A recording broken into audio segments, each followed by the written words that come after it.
Ndagusuhuje nanone nkwifurije igitondo cyiza. Nanone ni Evangelist Daniel Gitangaza.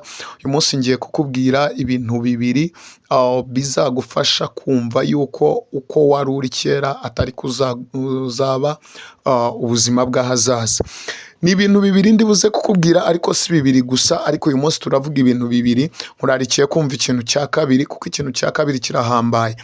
Ikintu cya mbere kizagufasha kuva mu buzima ukajya mu bundi buzima ni uguhora wumva yuko uko wabayeho ahashize atari kugomba kuzabaho ahazaza. Ibi bigufasha iki? Bigufasha gutekereza ubuzima bw'ejo kuruta gutekereza ubuzima bw'ahahishe. Bibiliya iravuga ngo ibya kera ntimubyibuke, mu gitabo cya Yesayi 43. Bibiliya iravuga ngo ibya kera ntimubyibuke kuko ngiye gukora ikintu gishya. Bivuze ngo bisaba kugira ngo ubuzima bubi bw'ahahise wanyuzemo ubwiyambure, wambara ubuzima bushya. Niwireba ubone ko ejo ugomba kuba biliyoneri, ugomba kuba miliyoneri.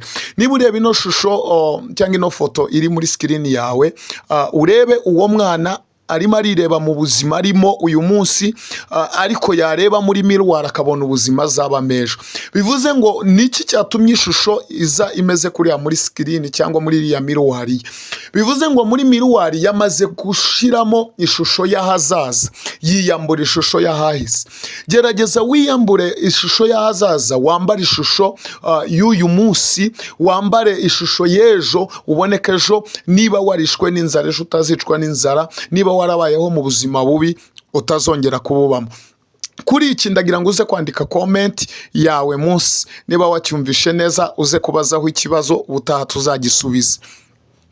Icya kabiri turi buze kuvugaho, ugomba gukora muri ubu buzima, ugomba kumva yuko uri umunyembaraga, nta kintu na kimwe gishobora kukunanira mu gihe wagishyizeho umutima.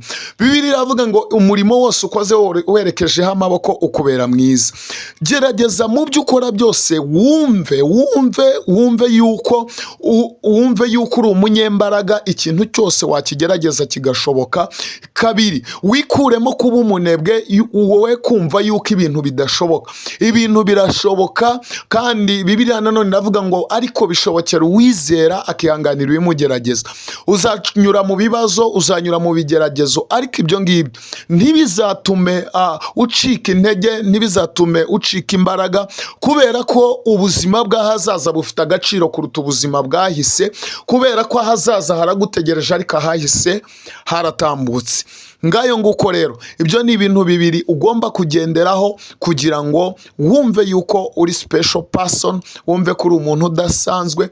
Kandi nkurarikiye kuzakurikira ikiganiro kindi cy'ubutaha. Niba waryohewe n'ikiganiro cyacu, kora subscribe.